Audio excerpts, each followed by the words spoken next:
Welcome to Bruins Overtime Live, presented by BuyAToyota.com. For offers not seen on TV, visit BuyAToyota.com. Adam Peller and Barry Peterson, Andrew Raycroft here with you as the Bruins skate away with a 2-1 win over the Red Wings in Detroit. Back-to-back wins for the Bruins, both one-goal wins for the Bruins. And, boy, that third period, the Bruins stood tall and their captain came through. That he did on a 5-on-5 opportunity, getting the big goal, and on a questionable icing we want to look at. But that, to me, was by far and away their best period of the year under the circumstances. You're trying to turn things around. You're on the road. You outshoot them 13-4.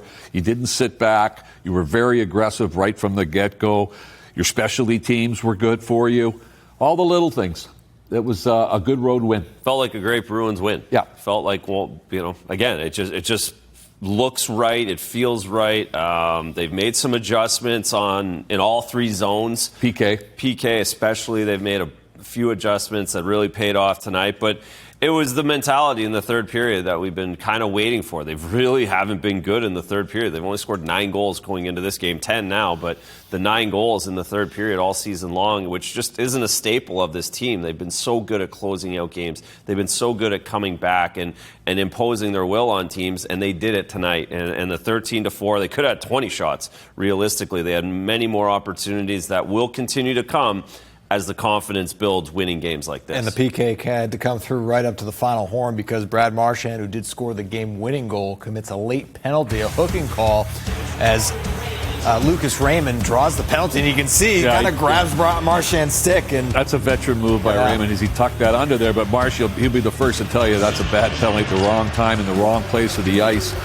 And Razor, I will bet you that was a long 122 for him sitting there in that box, huh? Yeah, the captain, he knew what he was up against and what he was in, and he was certainly the biggest cheerleader in that building for the final 122. And I just did a great job. Elias Lindholm, just saw 65% in the draw tonight. He won 13 of 20 draws, a couple big ones there on the penalty kill, and then really nice job. Sway gets to see a little bit of that. He gets off the bar. He gets a little puck luck, which he certainly hasn't had any of that this season.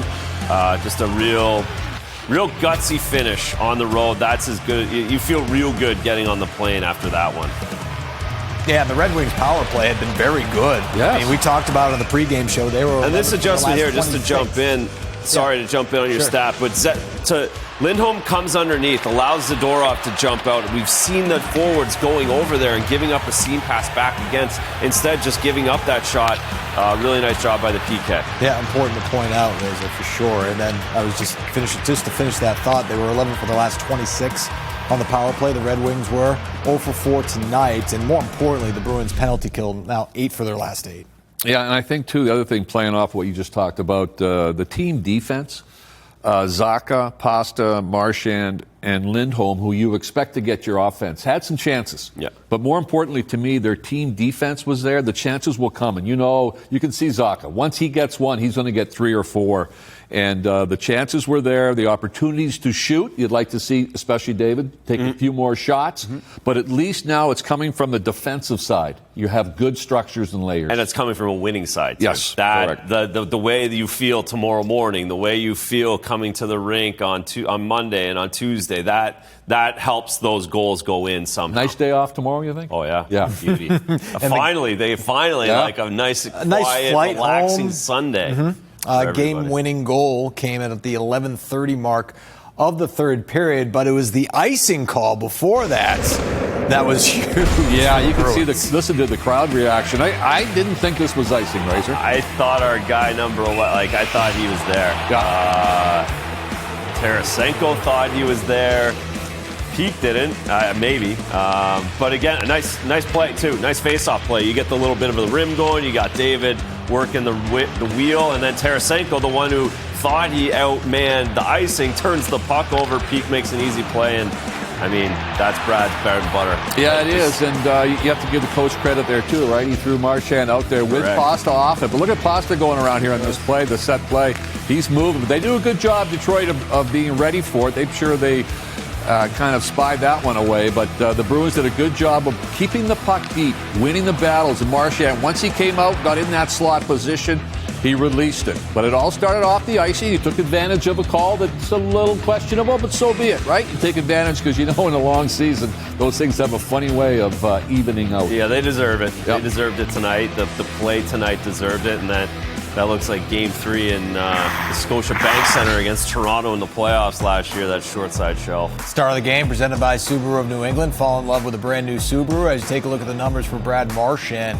Against the Red Wings, that's 42 points in 42 games. His 80th career game-winning goal, third in Bruins history, one shy of tying his buddy, Patrice Bergeron, for second place on the Bruins all-time list. The captain standing by with our own Billy Jaffe. All right, thank you very much. All right, before we get to the game, I want you to take us onto the ice, or maybe into the penalty box. That late penalty, I want to know what's going through your head, and what did you think when you saw that crossbar hit? Yeah, just obviously anxiety. Terrible time to take a penalty. But the guys bared down, bailed me out. So I definitely owe those guys dinner. A couple of games in a row now where your PK has been a difference maker. What do you feel? What do you see different about it? Yeah, special teams. Our PK definitely. We've had one of the best penalty kills in the league for a very long time, and it just seemed like everything was going wrong early on. Definitely bearing down right now. Swayman made a couple of huge saves. Special teams is such a big part of the game now, and Brazeau did a great job there getting that first one, getting us going in the game, and you need that to be good in this league. Dare I say that was a classic Brad Marchand shot there as you kind of swooped in on that side. You ticketed the upper corner. Yeah. You take us on this, and you tell me what you saw. Yeah, Peeker did a great job. Actually, started with Pasta, making a great play to get in deep, and same with Peek, get in. That was vintage. Haven't done that in a while. I'm sure that felt great. All right, lastly, speaking of feeling great, 2 wins in a row now, both good, solid victories. Yeah. You've probably done this one other time during the season. You talk about building off of that. Does this feel a little bit different? Do you have a little more hope that you can? Yeah, we definitely know we can, but we still didn't have our best game. There's some good things that we can take out of this game that we can continue to build on, but like I said, it's not easy to win this league, and you have to be happy about it. So we'll be excited, but we have a lot of work to continue to do and continue to get better. But it's definitely something that you get excited about, and we're starting to understand how we need to play to win. Just 4 shots allowed in the third. Pretty darn good. One crossbar, too. But we appreciate your time. Congrats. Thanks, bud. Appreciate it. And we've talked a lot about the Bruins' third periods this year.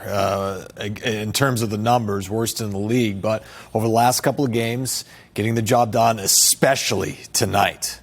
Yeah, they did. And was, again, as you're trying to build some momentum and win these big, close games, it takes confidence raising your team defense that once you have that in place, now you start swarming off of that. You get your offense off good chances like that.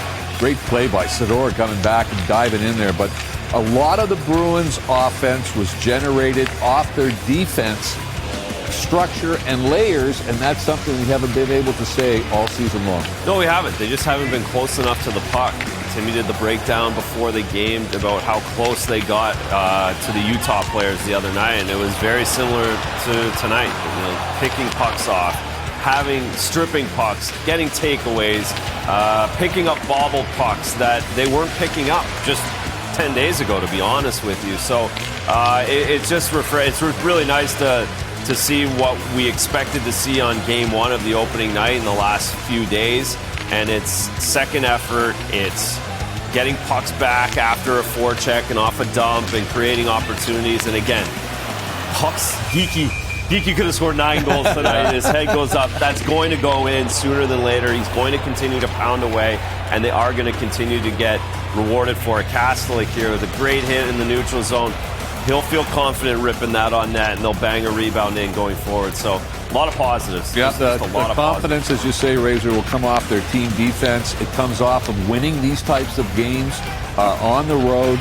You totally dominated. You didn't sit back at all in that third period. At one time, it was 8-1 shots. Then it was 12-2 shots, and it ended up 13-4 in the third period on shots. And the Bruins did not sit back, and they did not give Detroit an inch to breathe. And that's what we talk about when you hear the coaching staff and kind of the identity of this team is you're a tough team to play against. It doesn't mean you're out of the building, you're dropping the gloves. It means you're taking space away.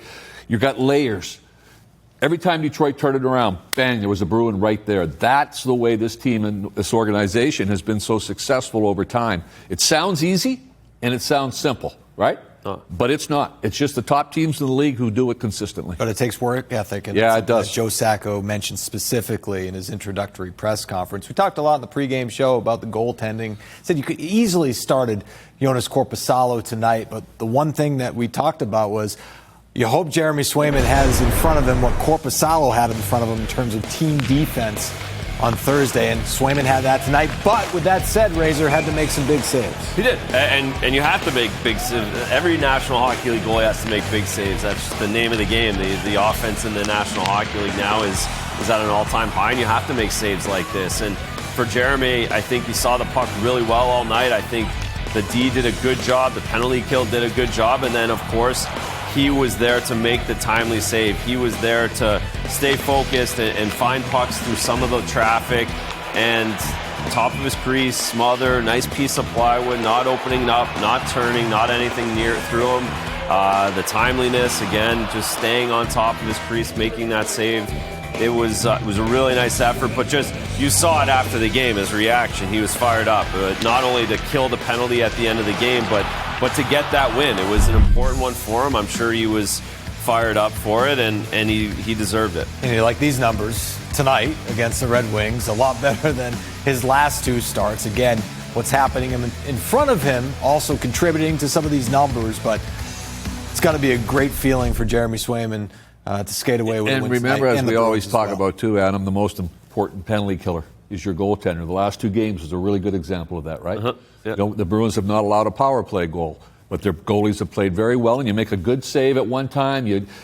Your team's in trouble, you're able to make a save and get a face-off and allow the team to kind of change up and get things going again. Goaltending is a very important part as well, obviously, for this organization. And right now you got two, hopefully, goaltenders starting to trend in the right direction. Yep, back-to-back wins now for the Bruins. 2-0 under interim head coach Joe Sacco as the Bees take a 2-1 victory over the Red Wings in Detroit.